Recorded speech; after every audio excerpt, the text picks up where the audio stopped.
our discussion, our online class. So ito ay naka-record ha. Yan.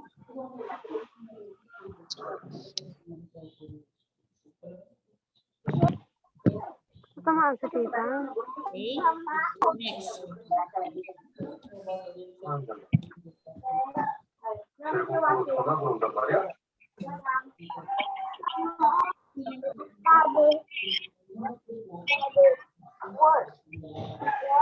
Okay. About the guidelines, so reporter will present his or her report in maximum of 30 minutes. Ibig sabihin nito, yung tatlong reporter sa isang grupo ay bibigyan lamang ng 30 minutes to present their reports. Malinaw? Malinaw po? Ma'am, hindi po. Maingay po. Sino pong maingay? Yung background? Yung Naka-open pa yung ano. Ang dami, ma'am, naka-open ng kanilang mic. ay pasaway. Sige, sige. Ano tayo nito? Ma'am, hindi po malinaw.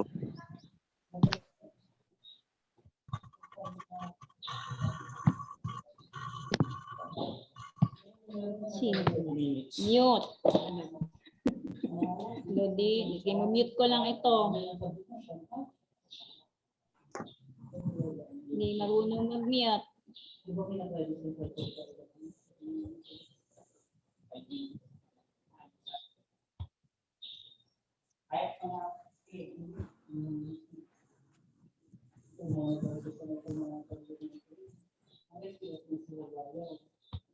Bakit yung kay Lisel ayaw ma-mute? Grace, pakimute ng iyong... Mary Grace, pakimute naman ang iyong microphone. At hindi nga tayo makapag-zoom, hindi nila maintindihan.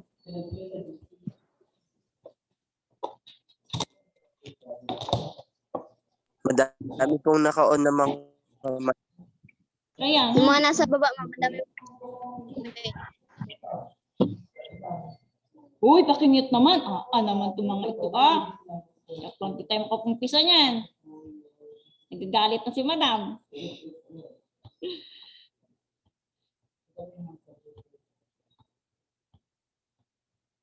Ayan, okay na, malinaw na.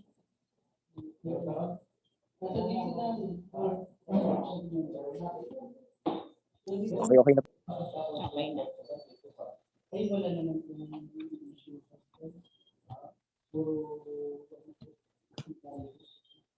Okay, share screen na lang ulit. Mabilis na lang po. Tapos tanong mo na lang para hindi din na-consume ng oras at saka yung data. So balik tayo sa guidelines. And after ng guidelines is yung topic na natin.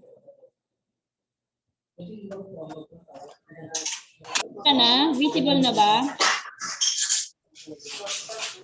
Visible na ba yung screen ko? Yes, ma'am. Okay. Ma'am. Okay. Number 2, after each presentation, you will be given 3 to 5 minutes sa ating panel discussion. So, ang mangyayari dun sa panel discussion is magbibigay ako ng inputs or ng insights regarding doon sa inyong presentation. And then, dito na rin mangyayari yung peer evaluation at saka yung reaction. So, I will give you or I will assign two or more. Ayan. Meron kasing isa lang yung evaluator, merong dalawa yung evaluators. So, na i-assign sa inyo to ask questions doon sa reporter. At meron pang isang classmate kayo na ma-assign as reactor. So, I already assigned evaluators and reactors para doon sa unang magre-report. Sa first group and second group, o sa first batch ng reporter. Ayan. So, ang gagawin nila is to give important highlights of the report and ask questions also at the end of their presentation. Naiintindihan nyo?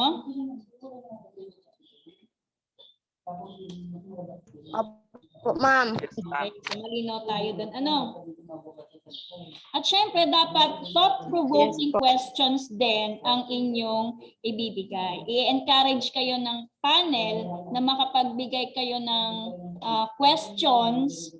At bukod doon, hindi lang naman yung mga evaluators and reactors natin ang magbibigay ng questions doon sa presenter or reporter. Kundi kung sino din yung pumasok sa ating online class, ay bibigyan din sila o ng pagkakataon para magtanong sa mga reporter kung meron silang hindi naintindihan or pwede din silang magbigay ng mga insights nila. And then follow-up questions or clarifications from the other classmates are welcome if time permits. An oral report rubrics will be accomplished by the assigned peer evaluator for the presenter. So ipapakita ko sa inyo yung oral report rubrics mamaya. Ano? A group must consist of 3 members. So meron naman na kayong mga kagrupo na. And each members must have 1 case study to research and discuss. Ibig sabihin nito, kung kayo ay 3 miyembro sa isang grupo, each one of you ay dapat mag-research ng tig-iisang case study na related sa inyong topic. Okay? Naintindihan? Opo, ma'am. Na-try nyo na Yes, bang ma'am. mag-search ng mga topic or ng mga case studies or legal issues na related sa inyong topic? Yes, ma'am. Okay, very good. And use APA or APA format in citing your references. Are you aware, are you knowledgeable na doon sa APA format? Familiar na ba kayo sa APA format? Di pa po. Ay, hindi pa. Di pa, ma'am. Hindi pa rin. Okay. Hindi niyo pa siya na-encounter nung senior high school days ninyo sa mga research ninyo? Ginagawa yan doon Hindi din? Okay. Sige. Paano ba yan?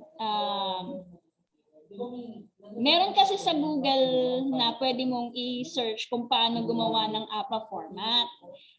Kumbaga, hindi lang kasi siya yung reference malalagay mo yung author, kundi merong tamang paglalagay o tamang format para doon.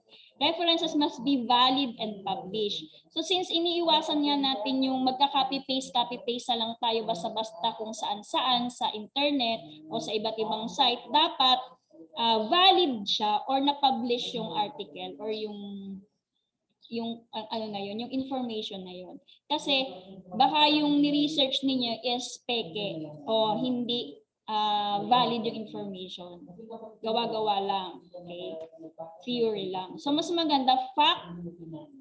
Alam niyo yung fact, yung evidence niya totoong nangyari at di ba kalimitan naghahanap tayo sa Wikipedia? I suggest na huwag kayong maghanap sa Wikipedia. Okay? Doon kayo sa mga article, news article, yan. Pwede nyong kunin as reference yan. E-books, pwede yan. Ano pa ba? Blogs, what else? May mga example ko pa dati. So yun. And use the given template for your research paper. Ito na yung mga topics natin. Meron na tayo niyan sa GC. Okay. Then, ito naman. Oral presentation rubrics.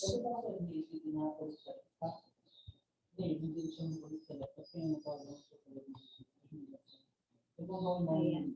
Si evaluator, yan yung ipapasa ninyo sa akin sa Google Classroom.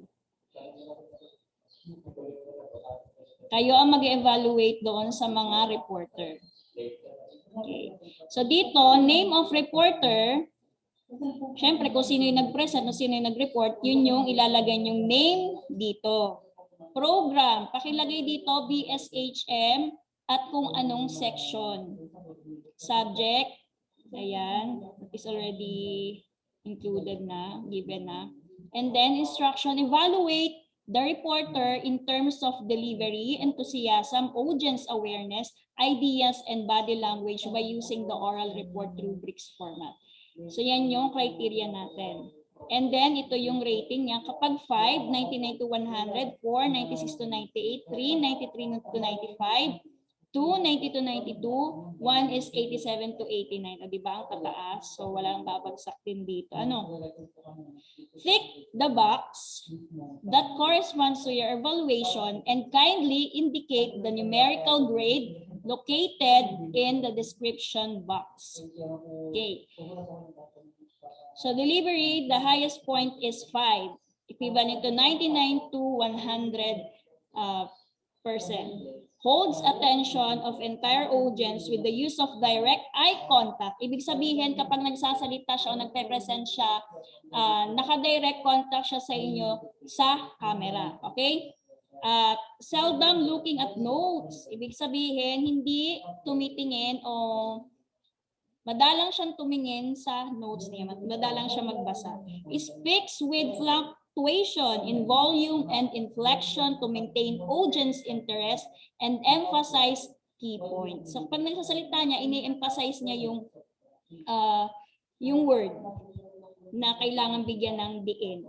Enthusiasm, audience, awareness. Demonstrate strong enthusiasm about topic during entire presentation. So dito, meron siyang corresponding points. I-click nyo lang daw. Ibig sabihin, i-click nyo lang yan kung sa tingin nyo ay 96 o 97 yung grade niya. Halimbawa, 97 yung grade niya sa akin. So, number 4 yun. So, ito i-click nyo lang siya. Click nyo lang. Okay? And so on. Sa ideas, body language, ayan. And also, please, don't leave the comments blank. Sabihin, huwag nyong ipapasa ang inyong evaluation ng walang comment. So, syempre, kailangan nyo din mag-comment kung ano ba yung presentation niya, kailangan pa ng improvement, o maayos yung presentation niya, clear, o malinaw. Ina-accept ko kahit Tagalog yung comments ninyo. Para matingnan ko din kung maayos yung kanyang presentation o kailangan pa i-improve. Okay, so may nag-chat pa na pa-join daw. Kaso 9:30 na, wait lang ha, tapusin mo yung presentation ko. Ayan. Admit ko muna itong mga to. Okay, so next one na tayo sa last part after ng comment is total percentage. So add mo lang siya lahat, yung grade niya dito sa body language. Lahat yan, i-add nyo lang kung ilan yung total and then i-divide nyo siya sa 4. Bakit 4? Kasi 1, 2, 3, 4 yung ating criteria. Okay. Pakinig niyo pa ako.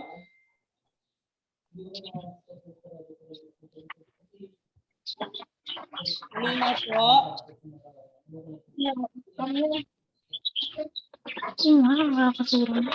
Please turn off your mic. Pakimute ng mic. Okay, and then name of evaluator. Yes, ma'am. Okay, ito kayo. Kung sino yung evaluator, kung kayo yung nag-evaluate, dito nyo ilalagay yung inyong pangalan at date kung kailan nyo siya in-evaluate. Okay? Malinaw?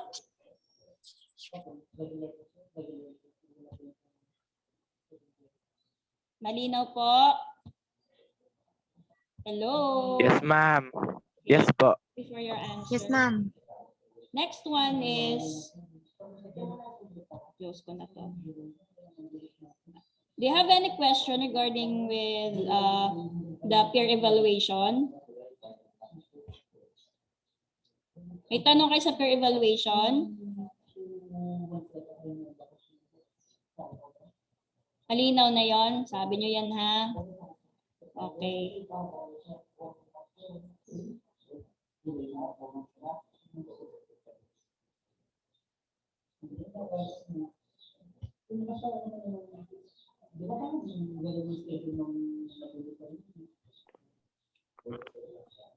Okay.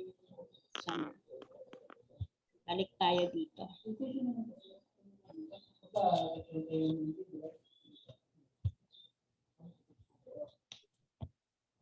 Law. Okay, law.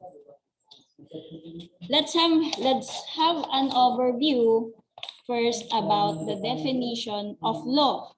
So what comes into your mind when you heard or read the word law? Okay, anyone?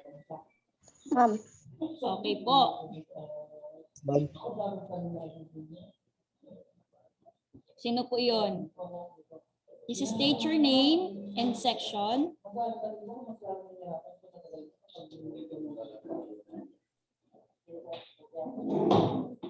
Hello? Anyone? What comes into your mind when you heard or read the word law? Meron ba? Do you have any idea what law means?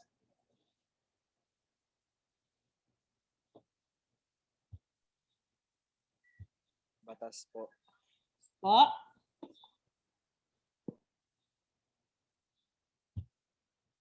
Okay, who wants to answer? Wala ba? Nahihiya pa? Okay. Ma'am, ay, Sige po.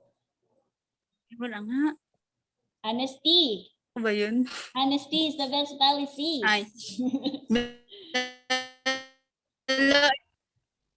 The law is a set of legal rules that governs the way members of a society act towards one another. Okay. Honesty. From what section? Saan section ka? Section 1 or 2? 3-1 po. 3-1. Okay, very good. 1 po. Okay. Another one. Thank you, Miss Honesty. How about Miss Maming? Nag-recitation online? Hindi naman kung ano lang yung opinion nyo or kung ano lang yung pagkakaunawa nyo. Kahit Tagalog, go, push nyo yan. At least alam yung ibig sabihin ng law. Ma'am. Yeah, go. Go, For me, ma'am, Rico. it simply means rules and regulations. Yes, very good. From Another one? BSH 3-2. Okay, from section 2. Proud to represent. Proud to. Okay. Asad ko sa'yo. Huwag naman ka masyado maingay. Hindi ako nakamay. Hindi siya makulit sa sarili niyo. Tayo natuwa ka to. Wala kasi akong yung headset ko. My God, hiniram kasi. Ano pa? Sino pa? Ako, ma'am. Ali or Ma'am, ako Joshua? pa. Joshua. Ali po muna. Joshua. Jack and Poy na lang kayong dalawa. Ano? Scissor sa akin, scissor. Yung pangalawa. Kasi Ali muna. Ladies first. Rock yung sa akin, rock. Sige po. Sige po.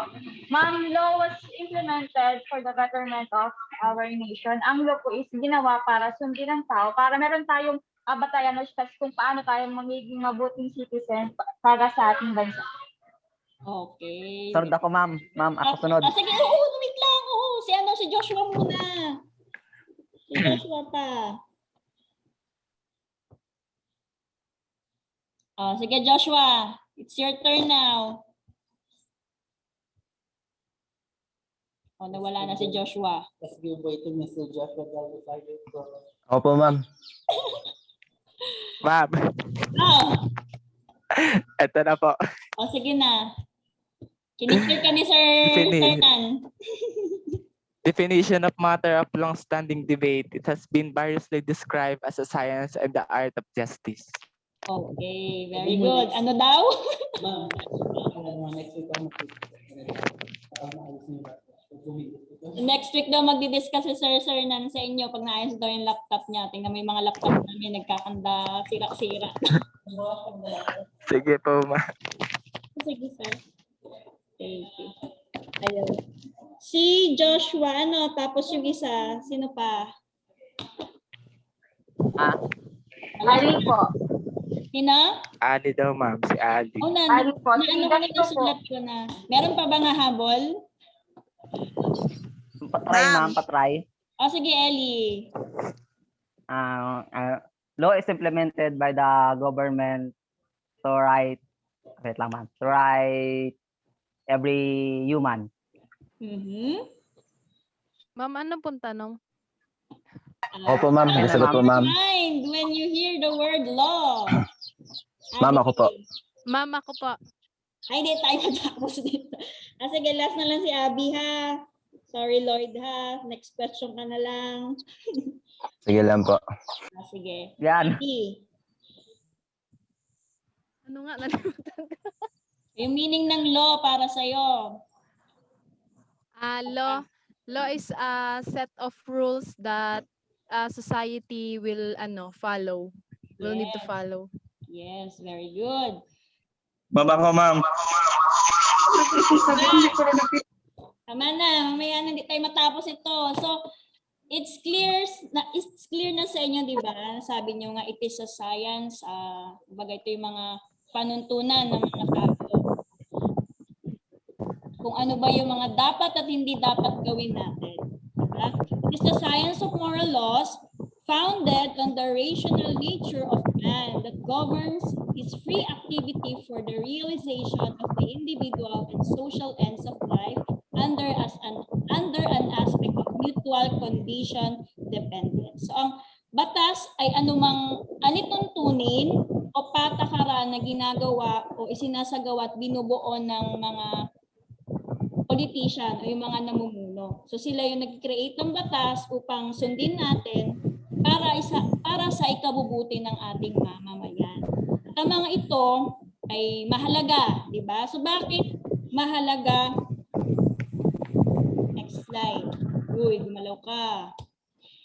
So bakit mahalaga? Yan, importance of knowledge of laws in the hospitality and tourism industry. So bakit ba mahalaga na pag-aralan natin ang mga batas na ito sa ating industry? Anyone? Opo, ma'am. Tono Lloyd. Ma'am, para po, ma'am, maiwasan, ma'am, yung mga bagay na hindi po dapat gawin ng mga tour guide, ma'am. Halimbawa na lang po, ma'am, sa tourism po, ma'am. Yung kailangan natin, ma'am, malaman, ma'am, yung mga bawal gawin dun sa loob ng hotel, ma'am, para maiwasan po yung aksidente o kaya magkameron po ng sunog o kung ano man po sako na magkakameron sa loob ng hospitality, ma'am. Okay. Thank you. So what else? Ma'am. Yung babae muna. Sino yun? Ako po, Ma'am Maria Clarja po. Sino po? Maria Clarja po. Claudia. Clarja po. From what section? 3-2 po, Ma'am. 3-2. Anong surname mo, nickname? Antonio po. Antonio. Okay, go ahead. Ang importance po ng knowledge of laws po is para magkaroon po tayo, Ma'am, ng awareness po, Ma'am.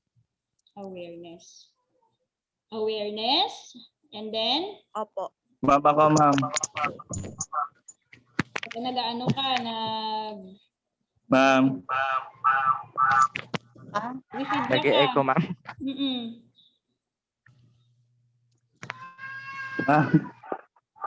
Sino yun? Rodel po. Okay. Rodel, go ahead. From what Control abuse of power po, ma'am. From what section? 3-1 po, ma'am. -1. Okay. Again? To control abuse of power po. To control abuse of power. Okay, very good. Yes, ma'am. And Andrea Cerezo. Ma'am. Okay. From what section, Iha? Ako po, Ma'am. Oo. Kasi you're raising your hand. Po. So you want to answer, Miss Andrea? Opo. Okay, go ahead. Yung importance po, ma'am, na malaman yung yung law under hospitality industry is para po malaman yung mga actions na pwedeng gawin. Alam ba po, ma'am, in case na may accident na mangyari sa isang property na under ng hospitality industry, kailangan po alam yung laws na pwede doon i-apply. Halimbawa po, ma'am, ay nangyari yon na intentionally, pwedeng magsampa ng kaso kung ano yung pwedeng makuha, ma'am, na ano doon. Halimbawa, ma'am, ay kasi 'di ba, kapag sa industry niyo po or nasa property niyo po nangyari yung aksidente, liable po yung owner or yung management sa ano po, sa yung ano ba yun? Ano ba yung term niya? Kung ano po, ma'am, I mean yung involved po, ma'am, na tao doon sa incident po na mangyayari sa loob ng management is liable po yung management or yung owner. So ano po, kapag po alam yung laws, halimbawa po ay intentional siya, pwede po siyang maging ano siya, ma-acquitted po siya of being liable po dun sa. Okay, tama yun. Siyempre, ang purpose nito is to protect the business. So tama yung sinasabi mo, to protect the business para hindi sila maging liable doon sa mga nangyari din na incident na pwedeng maging, kumbaga, ang naging cause is yung kapabayaan din mismo ng tao. Kasi hindi lang naman yung karapatan mo bilang isang guest, di ba? Hindi lang naman yun ang pinoprotektahan natin kung bakit may law, kundi yung sa business din. Kapag mayroong pagkukulang din yung guest natin, pwede din natin silang kasuhan. Halimbawa, pag nanakaw sa property ng ating hotel. So, ang magiging liable doon, o pwede maging kasalanan doon is yung guest mo. Aware naman kayo, di ba, yung theft sa hotel, yung mga kinukuha natin. Diba, yung TV, nilabas mo, ilagay mo sa bag. Yun, bawal yan, di ba?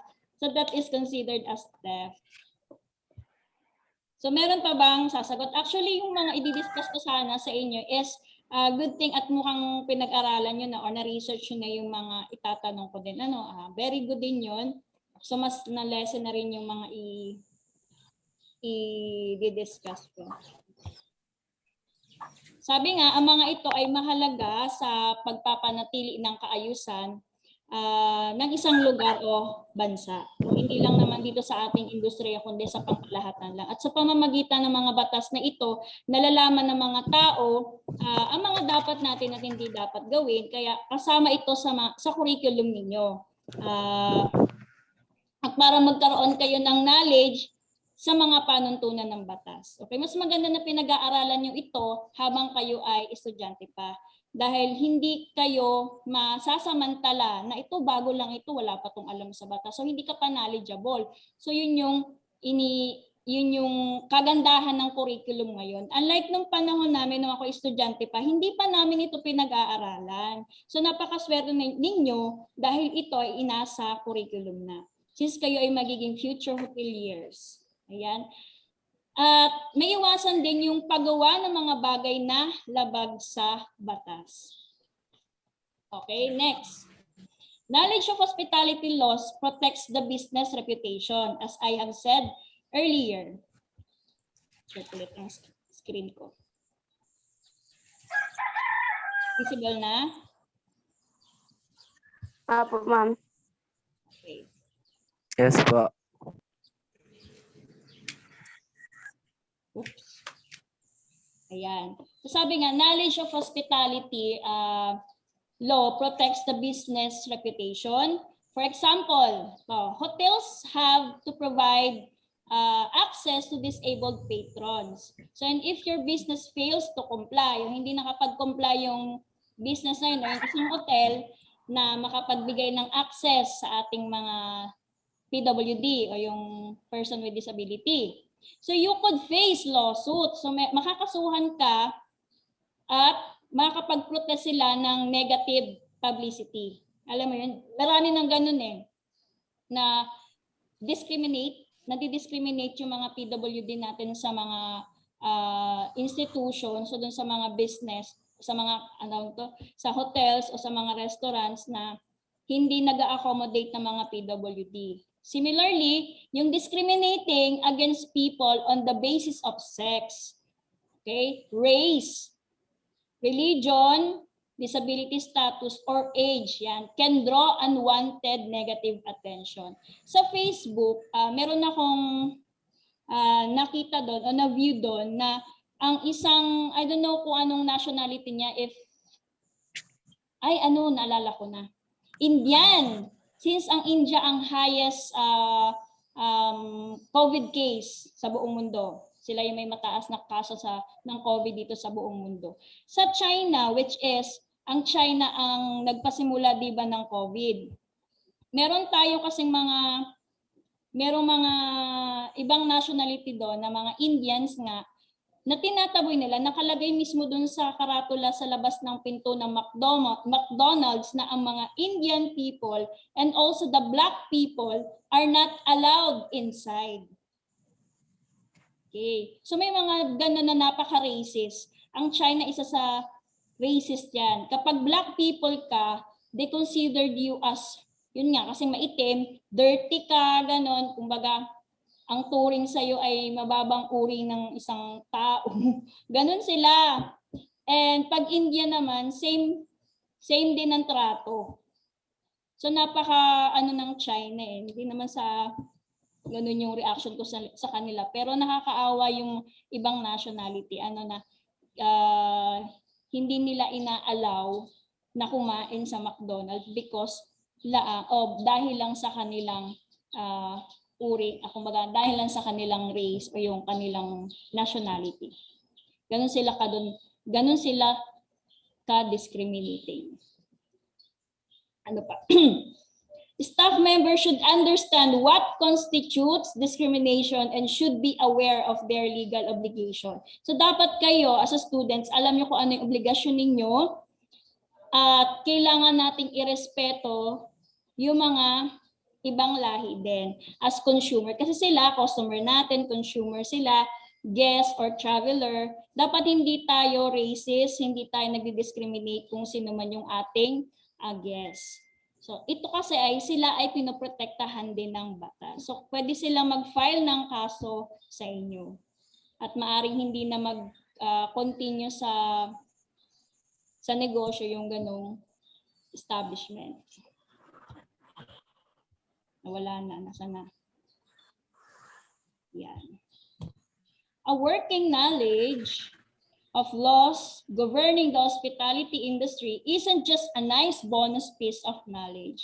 Employees, managers, and other staff members have to know enough about the law. So dapat bilang isang staff member or employee, manager, whatever position man, kung ano man ang position mo, dapat alam mo kung ano yung mga batas, to avoid breaking it para hindi ito masira o hindi tayo magkaroon ng problema because failing to follow state and federal laws can result in fines, lawsuits, and negative publicity. So meron ba kayong alam na nakapag-file o nagsampa ng kaso o ng reklamo sa isang establishment, mapa hotel or mapa restaurant man yan, na nireklamo dahil sa anumang dahilan? Meron ba makapag-share sa inyo? Meron ba kayong alam sa social media na nireklamo ang ganitong hotel dahil may mabahong Yung sa case. Ano yun? Ay. Sige lang. Go ahead. Yung sa case po, ma'am, ni Dacera. Ayan. So sige nga, kwento mga sa akin yun. Hindi ko mama. Sinampahan ba ng kaso anong hotel siya? Flight attendant siya rin, ma'am. O nga, flight attendant nga siya, pero nangyari ang krimen within or inside the hotel. Diba? Doon sa room niya. Opo, ma'am. O, Jack and Poy na lang nga kayo. Sabay na naman kayong dalawa eh. O Joshua. Ma'am, hindi ko rin kasi sure if nasampa ng kaso yung hotel na involved dun sa crime scene ni Okay, nung sige. flight attendant. Actually, this case can be included into your report in hotel. Legal issues in hotel. So, pwede siyang i-include doon to, kumbaga, mas lalo niyong ipalawakan yung interest kung yun ang gagamitin ninyong case. Ano? Meron pa ba kayong alam? Kahit hindi niyo alam yung buong istorya, kahit a brief information about some legal issues na alam niyo. Ma'am, ako ma'am. Okay. Is that Rico or Joshua? Rico po. Okay, Rico, go on. About, ma'am siya, hindi naman siya sinampahan ng kaso, pero nireklamo po through social media. Okay. Yung mang inasal po, gawa po dun sa product nila, which is meron pong itlog ng langaw. Yikes! Gross. Itlog ng langaw. Okay. Tama yun kasi food safety yan eh. Kumaga papasok siya sa food safety. So doon pa lang pwedeng mapasara ang mang inasal ng dahil lang doon sa itlog ng langaw. Possible yun. Ako na-encounter ko naman buhok somewhere in Puerto Galera. Yung restaurant doon, pinakita kong buhok. Pero hindi ko naman sila nareklamo. Kumbaga sinabi ko lang doon sa server, ate, merong may buhok, pero hindi ko nilagay. May buhok siya. Tapos ang ginawa naman nila, nag-sorry sila, then pinalitan nila ng ibang dish na lang na. Ma'am kami, ma'am. Oh, sige, Andrea. Nung kumain po kami, ma'am, dyan sa bayan ng Bungabong, ma'am, sa Alais po. Yung in-order po ni Zilly na halo-halo ay may pilik matataas. Nung nareklamo po namin ay parang galit pa yung staff. Ay, ba't hindi niyo nareklamo? Nareklamo namin, ma'am. Ay kasi parang galit pa sa amin yung staff. Hindi na ni Zilly kinain yung halo-halo. Umalis na kami. Tapos ma'am, nung nag-milk tea kami sa Bansod, buhok ma'am yung milk tea. Alam ni Rico yun. Hindi pa nalaman, ma'am, ni Anday kung hindi pa nauubos na yung milk tea. Yan. Sabay na lang kasi kayo kumain. Magluto na lang kayo para safe. Kayo talaga. Tsaka paglakain kayo sa labas, sama nyo ako. Para pag may reklamo kayo, di ako ang doon. Pabrasuhin natin yung mga yan. Ang sama yun. Hindi pag ganun kasi nakakawalang gana na din kumain. Kasi yun nga, hindi natin alam ang nangyayari sa loob ng kitchen. Kung gaano ba kalinis siya, di ba? Kaya kung talagang kakain kayo, kahit nga yung mang inasal, di ba, may itlog ng langaw, hindi na talaga tayo makakasigurado unless yan ay high standard talaga na restaurant. Kaso mahal. Yun. Anyone else? Meron pa ba?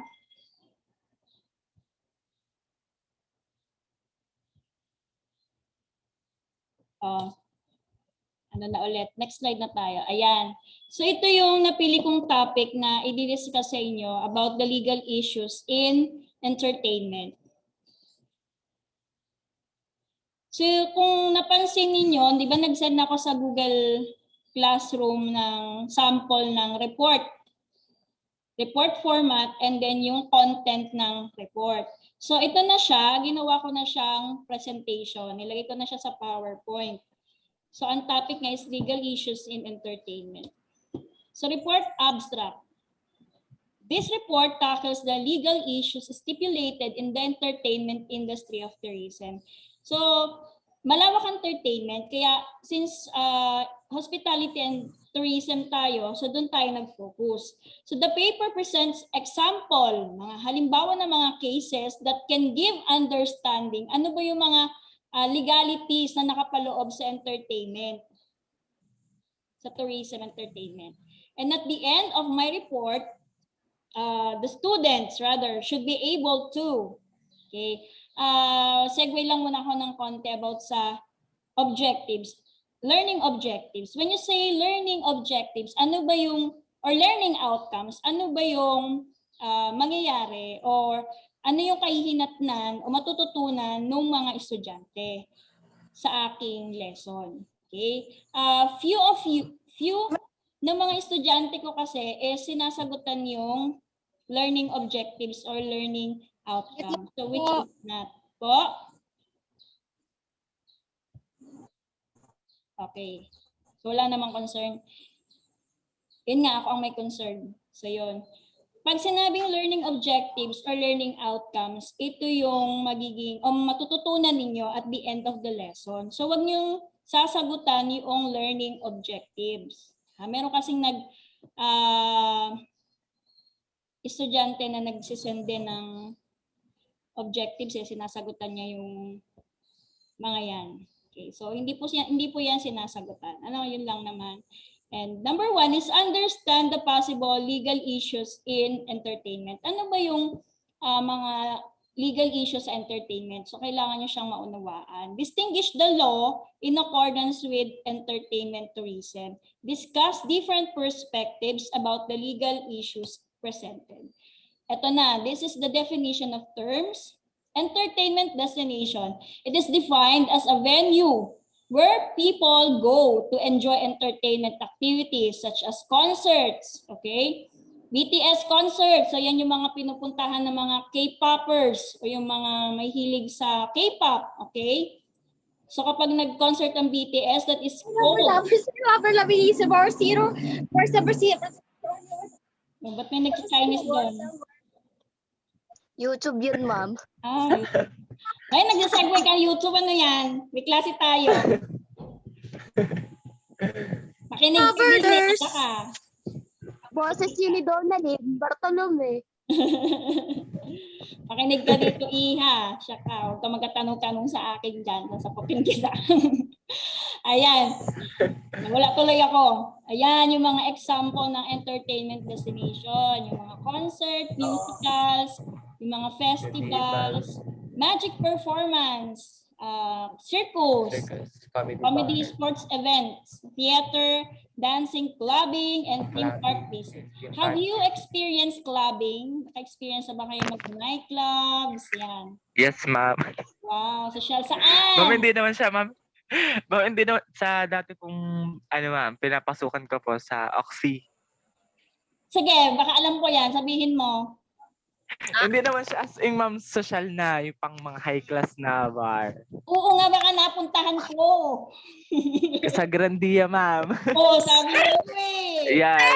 Punta ako doon sa Grandia. Sumasayaw pa ako. Party. Yung pang matanda. Parang yung mga nag-ballroom doon. Ano ang pangalan nun? I forgot the name ng restaurant. Parang Baka, ma'am, La Sophia, ma'am. No. Or Before pa sa along the highway din siya eh. Along the highway, ma'am. Baka ma'am papasok, ma'am. Meron din kasi, ma'am, sa may papasok po doon. Along the highway nga eh. Ayun lang mo alam ko. Ano po, yung La Sophia ba yun? Sige. Basta yan. Yan na po ng Grandia na yan. Or Season Hotel, mga ganun po. Yan. So isa pa, yun din ako nag-zumba, nag-ballroom, cha-cha, yan. Sabay may acoustic din siya. So yan ang entertainment destination. Recreational drug. A drug such as cocaine, marijuana, methamphetamine used without medical justification. Ibig sabihin, are you aware that singers or other artists taking drugs? Yes. Yes, ma'am. Very good. Yung One Direction po. Kaya di ba pag feel na high sila when it comes to Yes, ma'am. sige pagdating sa concert. Na. Ayan. So yun, kasi nga, yun ang nagiging epekto sa kanila. They get high and then alert. Yun. So rave. Rave is an organized dance party at a warehouse, forest, cave, or other private property or public space, typically featuring performances by DJs playing a seamless flow of electronic dance music. The word also means excellent, great, or brilliant, and can be used to describe any genre of music and entertainment. So do you have an idea what is rave? Rave. Based from the definition. Para din siya, ma'am, yung mga tag po. Yung ma'am sa mga hydro party. Yes, exactly. Meron po. Mas common siya sa mga open area or open space, di ba? Yes, ma'am. Okay. Defraud, illegally obtaining money from someone or by deception. Yan, naloko na ba kayo? Nabudol na ba kayo? Yan. Sa school, ma'am. Ay, sa school. Ay, ano yan? Sa school talaga. About po sa mga tickets. Tickets. Oh, hindi ako aware dyan. Hindi ko na. Ma'am, sa kantin. Sa kantin. Bakit? Ano ma'am, pastang kinitsapan. Ano daw? Pasta daw, ma'am, na kinitsapan, kinatsapan. ma'am. Pastang kinetsapan. Tapos magkano? 15 Ma'am, wala ma'am. daw. Magkano? Para sa mga connected. Huwag yan ang paghanapan kung mura lang. Diba? Next, literature of studies. Ito yung introduction ng aking report. Entertainment tourism is a popular niche of tourism in the world today. It is evident that most tourists in this area now approach tourism with different expectations. So rather than just going on a sightseeing tour and sitting on the beach all day, sabi ng World Tourism Organization, they often search for more intense. Kumbaga, naghahanap na sila ng mas intense, energetic experience katulad ng mga parties and concerts. So parang nag-iiba na expectation nila. Kumbaga hindi na sila din nakokontento na nakaupo lang at nanonood ng sunset. Ayan. They would rather choose to go on a vacation to a more entertaining area. Lalo na yung mga millennials ngayon na gusto nila maging liberated. Kumbaga, gusto nila mag-party all night hanggang madaling araw. Ayan. They would rather choose to go on a vacation to a more entertaining area to have fun. So, just like what happened with the flight attendant, the Sarah, yun, di ba, nagkaroon sila ng party inside the hotel, and then yun nga, ang kinahinatnan nga nun is nagkaroon nga ng namatay siya. Yan. Sobrang kaligayahan. Yun naman yun. Sobrang kaligayahan siguro kaya siya namatay. Ayan. Away from their busy schedule rather than ending up on another stressful journey. Ayan. Are you familiar with the Close Up Forever Summer Concert? Familiar ba kayo sa nangyari kan? Yes po. Okay, good. So what happened during the Close Up Forever Summer Concert? Do you have an idea? Ayan, yan sa picture na yan. What do you see? That is what we call drugs po. Ano po? Vitamins? Party drugs, ma'am. Party drugs. Nice. Very good. So that is called party drugs. So they are in a form like candies, di ba? So kakalain mo Yes, naman ma'am. parang candies lang at madali siyang itago sa bulsa. Di ba? Kasi even that we have authorities around, syempre kahit na in-inspect nila ang isang tao, yung mga bagay na, yung mga bags niya, yung gamit niya, nakakalusot pa rin yung mga party drugs na katulad niyan. And some of them, tinatago nila inside their bra, ayan, may mga ganun. So, na-inspectionin pa yun, di ba? So, kaya nakakalusot pa yan. Dahil doon, ma-diskarte din eh. So, what really happened? In the early morning hours of May 22, 2016, 5 people died. So 5 tao yung namatay after taking the alleged illegal drugs during a rave dance party na inorganize ng Close Up Forever Summer sa Mall of Asia. So at the time of the concert, walang bouncer, may security personnel yung present doon sa gathering. Pero merong 70 policemen na dineploy doon sa venue. See, walang bouncer, walang security personnel. Pero may 70 policemen. Magkanda kaya to ng ano? Wait lang. Okay. So sabi na sa autopsy, in a statement given on May 26, the NBI revealed that whatever the fatalities had ingested can be described as explosive. Bakit siya naging explosive? Bakit dinescribe siya as explosive? So it was potent enough to damage the heart and internal organs of the victims. Yun. So then, which showed signs of ruptured tissues and blood vessels. And according to the medical legal officer assigned to the case, the autopsy results were unusual, and it was his first time to witness a severe form of organ damage. So all parts of the heart were greatly damaged. The heart turned from pink in color to brown, red, and black. The NBI also clarified that heart attack was not the only cause of the deaths, but also the simultaneous failure of internal organs, which is yung swelling na ng brain niya, lungs, liver, intestines, spleen, and kidneys.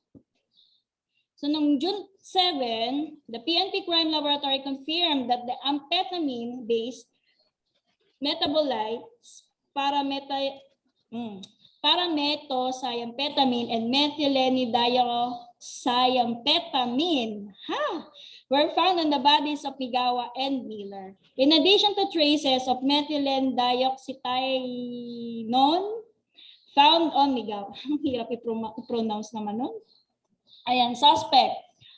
On the morning of May 28, 2016, the NBI, in coordination with the Philippine Drug Enforcement Agency or PDA, arrested a 23-year-old, Joshua, ikaw pala to, Joshua Habalo, in an entrapment operation at a club at the Remington Hotel, located within the Resorts World Manila complex in Pasay. According to senior investigator Salvador Arteche Jr., Habalo offered the undercover NBI operatives 5 tablets of pink ecstasy. So nag-undercover to mga NBI at inofera ni Habalo yung isang NBI na nag-undercover. So nag-offer siya ng 5 tablets ng pink ecstasy na nagkakahalaga ng 1,500. Ayan. Tapos, pati yung cocaine and another sachet of 3 green capsule suspected to be a green amore. The designer drug believed to have been sold at the concert which the 5 victims may have taken. So yung green amore ay natagpuan din dun kay Habalo na meron din siya nung ganong drug na yon. The NBI and the PDEA have said that Habalo will be charged of drug possession. So yung law and selling of drugs under Comprehensive Dangerous Drugs Acts of 2002. So yung law na nakapaloob doon sa nangyari sa Close of Forever Summer na isinampa kay Habalo ay yung Comprehensive Dangerous Drugs Act of 2002. Kasi meron siyang illegal drug possession kasi yon. Nagbibenta din siya ng drugs. Kaya yun ang isinampa din sa kanya. On June 1, the NBI arrested in a bypass operation 5 persons allegedly involved in the sale of illegal drugs at the Close of Forever Summer concert. So inaresto nila si Mark Dean, yung asawa, his wife Erica Balbena, Thomas Halili, Martin Di Macali, and Sergio Villanueva alias Gio. So during the bypass operation conducted in Parañaque, Attorney Joel Tuvera, Chief of the NBI Anti-Illegal Drugs Division, said it was Villanueva daw, who handed a small medicine bottle containing 10 pieces of ecstasy pills after receiving the marked money. The NBI agents proceeded to the condominium unit where Dean was waiting for his share of the proceeds of the ecstasy sale. So inside Dean's condominium unit was a kitchen-type laboratory where the illegal drugs were being manufactured. Ayan, and these are the notable laws. Ayan. Ito yung Comprehensive Dangerous Act. Okay? The Republic Act of the Philippines, RA number 9165, is a consolidation of Senate Bill 1858 and House Bill number 4433. It was enacted and passed by the Senate of the Philippines and the House of Representatives of the Philippines on May 30, 2002 and May 29, 2002 respectively. It was signed into law by President Gloria Macapagal Arroyo on June 7, 2002. So yung notable laws, kung ano yung mga laws na nakapaloob dun sa topic ninyo, yun yung ilalagay nyo dyan sa notable laws. And then another one is Executive Order 2-2007 controls the sale of liquors to minors who could readily access it. Okay? Are you aware na ilang taon ba yung pwede ka nang uminom ng alak? Yung pwede ha, yung allowed ha. 21, ma'am. 21. 18 to 21 yan, ma'am. 18 and 21. Yes, ma'am. Okay. So, below 18, so 17 pa baba, Hindi pa, sila ma'am, yun pwede. na hindi pa pwede or not allowed pa. Diba? Yes, Not ma'am. allowed pa. Nakapunta na ba kayo sa, for sure hindi pa, no? Siguro dun sa mga above 18 sa babae and 21. Na-experience na ba pumunta sa nightclubs and bars? Yes, ma'am. Yes, ma'am. Okay. Ma'am, nadaanan lang po. Nadaanan lang. And na-try nyo ba? Na-try nyo ba kung makakalusot kayo no, sa mga below 18? Nasubukan nyo bang makalusot sa isang bar na below Yes, 18? ma'am. Ha? Yes, ma'am. Ganon? Saan yan? Sa Puerto Galera po. Puerto. Okay, hindi sila masyado mahigpit doon Anyways, meron ka din kasi sa Puerto. Nakapasok lang, ma'am. Pasok. Nakapasok lang po, hindi ako namalayan ng bouncer. Ay, siguro tumakas ka o kaya palusot ka, di ba? Ma'am, nakalusot lang talaga, ma'am. Somewhere in Sabang kasi. Pero bawal naman talaga po. Yes, minors are not Sa allowed. Sabang. Minors are not allowed and they will ask you how old are you and then you are required to present a valid ID, government ID. Yes. Okay, pakita mo yung ano mo. Lalo na ako, di ba? Ilang taon na ako sa tingin nyo? 26, ma'am. 24 kada po, ma'am. 25? Ma'am, nasa 30s po, Char. 26. 30s? Oh, 30s na. Ayun. May mga establishment ka, bar and mga nightclubs ka, hindi naman nag-get. Pero merong ilan din, yun nga, sabi ko nga, somewhere in Sabang, na may mga nightclubs and bars na they do not allow minors, especially kapag yun nga, yung mga minors na yun, kasi may iba doon na, ito'y totoong lang, totoo talaga to. Yung may nag-i-strip off paggabi. Alam niya yung strip off, stripping off their Yes, ma'am. Yan. So may mga ganon. Kaya hindi talaga siya pwede sa mga minors. Okay. Kaya minsan tinatanong ako, asan ang ID mo? Asan ang ID mo? Charot. Another one, example of legal issues. Ito pa. This is international din. Kilala niyo ba si Ja Rule? Ja Rule, yung rapper, international rapper. Ja Rule. Hindi? Hindi niyo kilala? Hindi po. Ay, kapanahonan ko yata yun.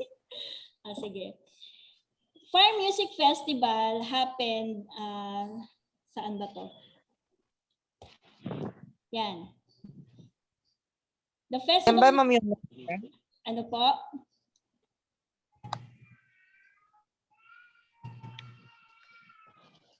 Meron ba? May sasabihin ka? Okay. Wala naman. So, Fire Music Festival, the festival was scheduled to take place on April 28 to 30 and May 5 to 7, 2017 on the Bahamian island of Great Exuma.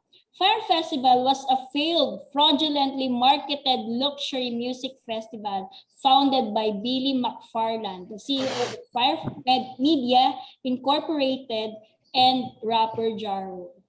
Okay. Si Ja Rule ay sikat na rapper noong mga 2000. 2000 kopong-kopong. So it was created with the intent of promoting the company's Fire app for booking music talent. So the event was promoted on Instagram by social media influencers including Kendall Jenner, Bella Hadid, Hailey Baldwin, and Emily basta yun na yun. Ratajkowski. Many of whom did not initially disclose they had been paid to do so. During the Fire Festival inaugural weekend, the event experienced problems related to security, food accommodation, medical services, and artist occupations. So to summarize,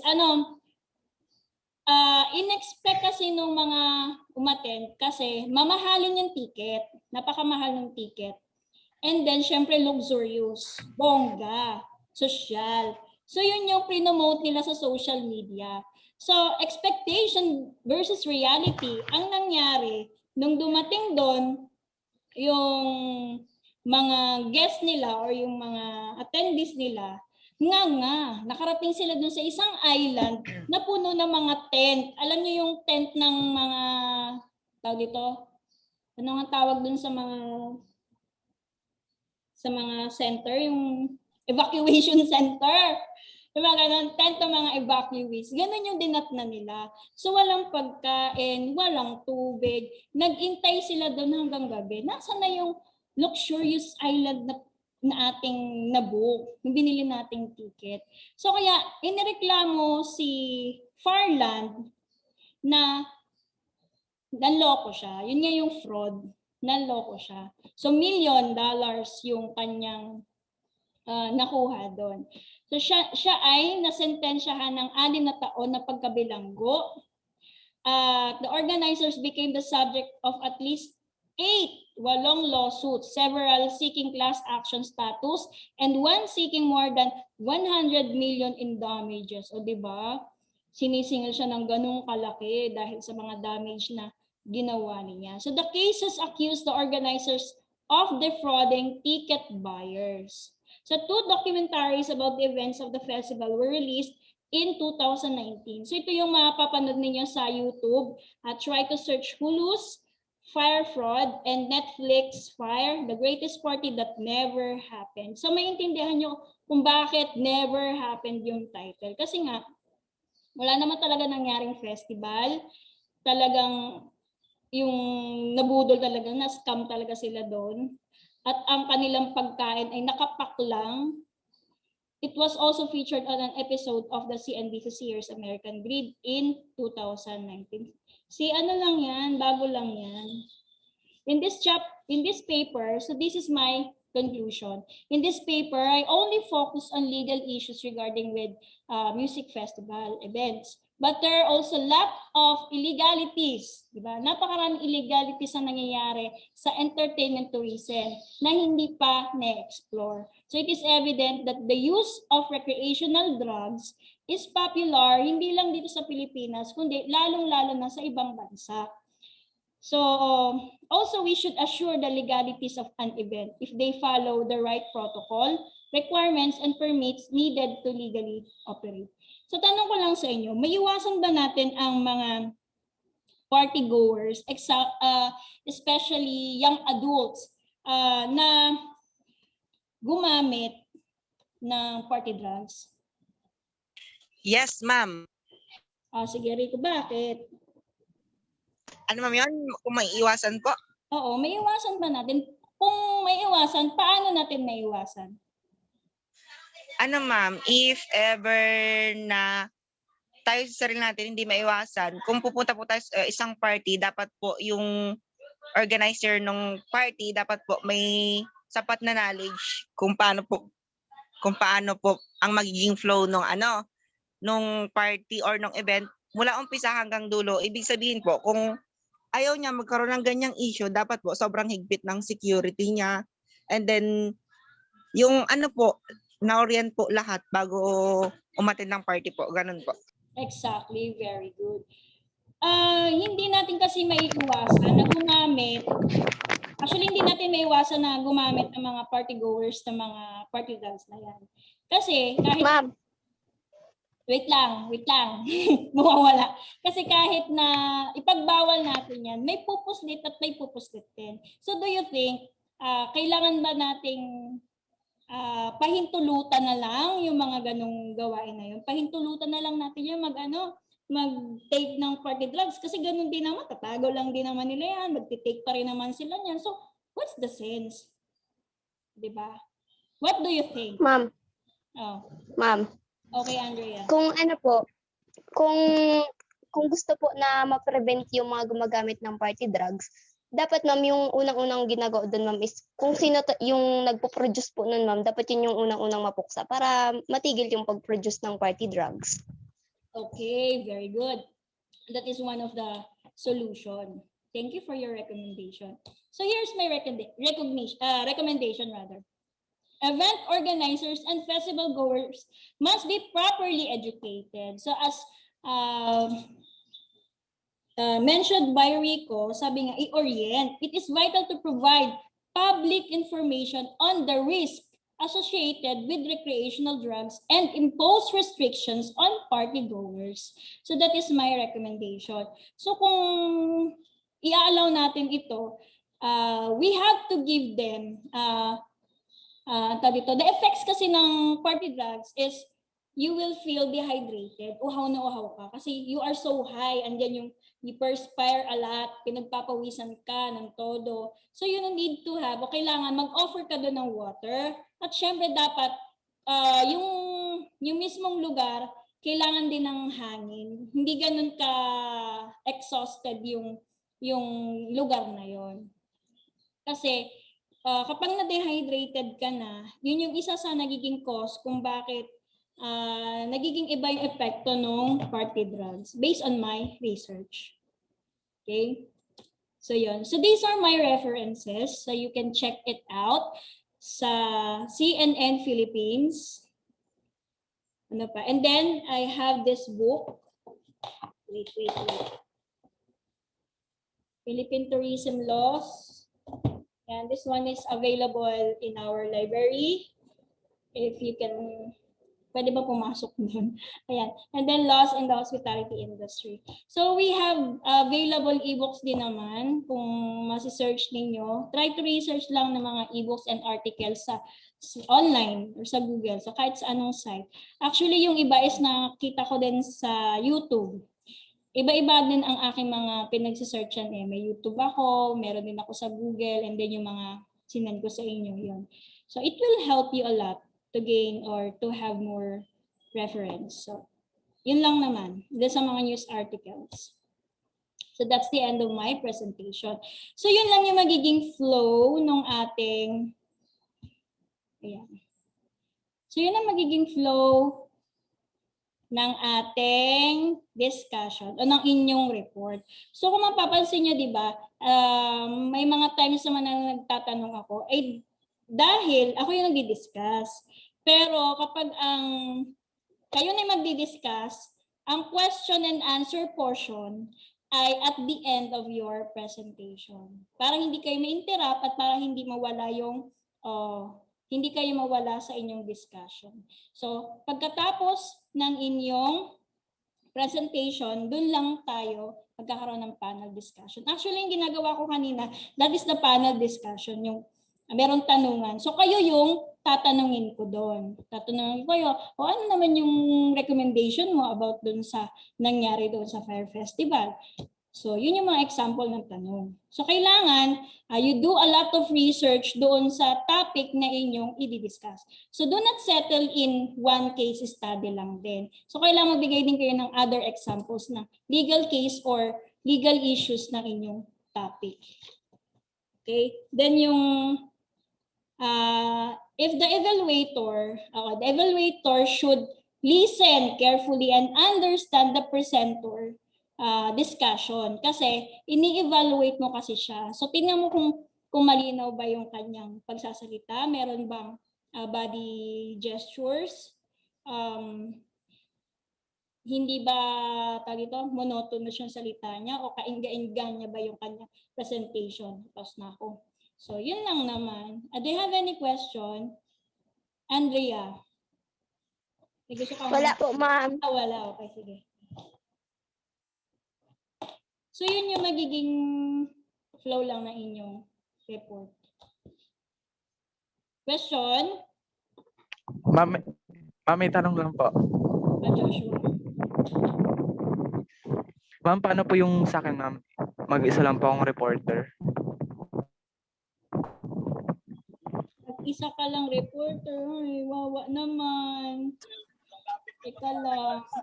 Saan ano ka dun sa Yes, ma'am. Sa fiction ka? yung may ano, ma'am, sa travel agency po. Di ba nilagyan ko na ng ano yun? Nilagyan na kita ng ano, di ba? Yung kasama, hindi ka. Yes, Ano ma'am. section guys? Ay, wala pa, ma'am. 3-1 po. Plus 1. Apo. Travel agency. Ayun. Oh! Wala na ba nga? Ay, ano na ang dalang? Ano ba yun?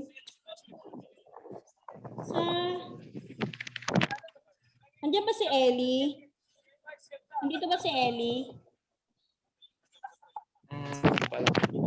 Kung wala naman, Yes, ma'am, ma'am. may pwede naman pong ano, Ellie. individual. Yes, ma'am. Kung wala lang. Dalawa pa lang kayo, di ba, ni Marvel? Yes, ma'am. Palitan natin yung ano mo. Palitan natin yung tawag dito yung topic nyo. Join na lang kayo with Mr. Joshua. If it's okay with you. Ano pong topic mo na yun, ma'am? Joshua, Travel okay lang ba agency. sa'yo? Okay lang po, ma'am. Sige, ma'am. Para mas madali. Pati dalawa lang po kasi taga kami ni Marvel, ma'am. Sorry. Okay, so Joshua, John and Marvel will join Joshua Travel aid. in his group. So your topic Sige pa. is travel agency. Interesting Yes, ma'am. topic. May sasabihin lang din po ako, ma'am. Okay. Jordan Kasanyari? Al Jordan po. Al Jordan, sorry. Al Jordan. Ma'am, wala po akong topic pa sa report. Anong section mo, Bunso? Hindi ko po alam, ma'am. So, irregular ka. Yes, ma'am. Wait.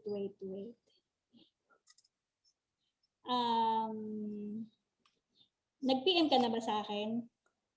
Hindi pa. Hindi pa po. Ayun, okay. So, i-PM mo muna ako. Then, Sige po. hahanapin ko pa kasi sa GC para hindi mag-consume ako ng maraming oras dyan sa concern mo. After na lang nitong ating meeting, then doon ko na lang i-address yung iyong concern. So, you have to send me a private message na lang, ha? Huwag na lang Yes, ma'am. basta sa ano na lang. PM ka na lang sa akin sa messenger. Apa, thank you po. Another concern for clarification. Andrea? May maximum number of slides po ba yung PowerPoint? Actually, wala naman. Pwede ninyo naman siyang, halimbawa, yung mismong, alam mo tawag dito, yung shortcut mo lang, pinaikli, yun. Kung pinaikli mo lang yung slide, tapos ikaw na yung magdi-discuss, pwede naman yung ganong setup. Ganun din po, ma'am, pag individual, yung individual po na reporting. Isang slide lang, Bunso. Ay, sige po, ma'am. Isang slide Thank lang you po. kayo. Ayun, thank you for your concern. So yun, ang mangyayari doon, gaya nung pinakita ko sa inyo, ilang case yun, di ba? 2 case. So parang ang equivalent ng 2 tao. Ang ipipresent nyo, isang slide lang. Pero magdi-discuss ng isang case, may magdi-discuss ng second case, may magdi-discuss ng third case. So it's up to you kung sino magdi-discuss ng introduction or yung pinakang yung the upper part or the first part of your presentation. It's up to you kung sino i-assign yung magpe-present to na magdi-discuss mo. Ma'am. Ano po? English po, ma'am, lahat. Bawal po mag-Tagalog. Taglish. Sige, Taglish. Wag naman pure Tagalog. Sige po, ma'am. Kasi alam ko naman na mas na-express nyo yung inyong mga minds or yung thoughts kapag Tagalog, but not purely Tagalog. Ano? Another? Meron pa po?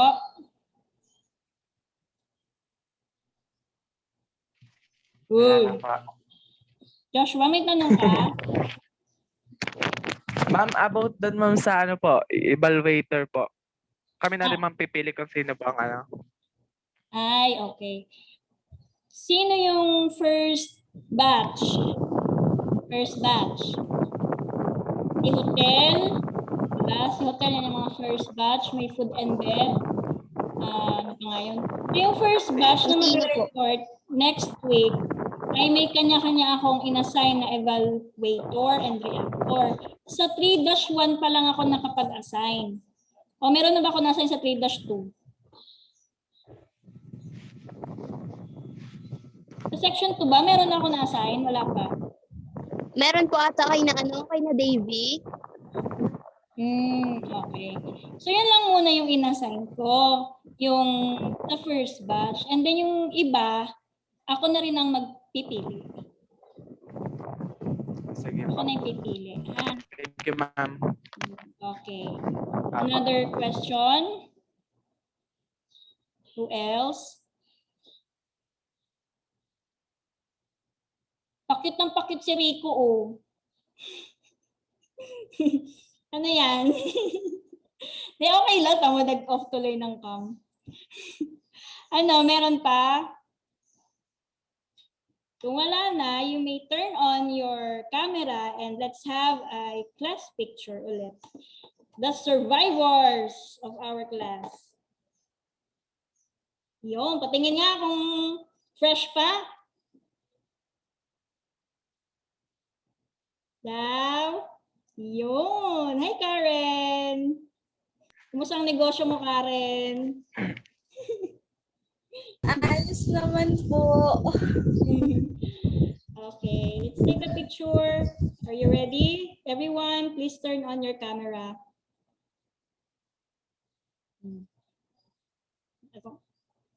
Yun. Yun. Ready? 1, 2, 3. Okay. Send ko lang ulit.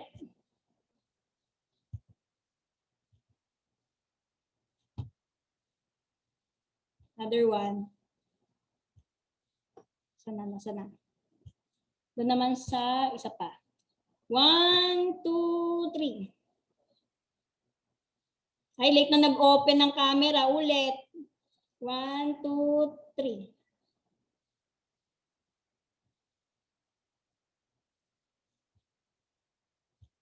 Okay. Yan. So that ends our online class today, and I hope you've learned a lot.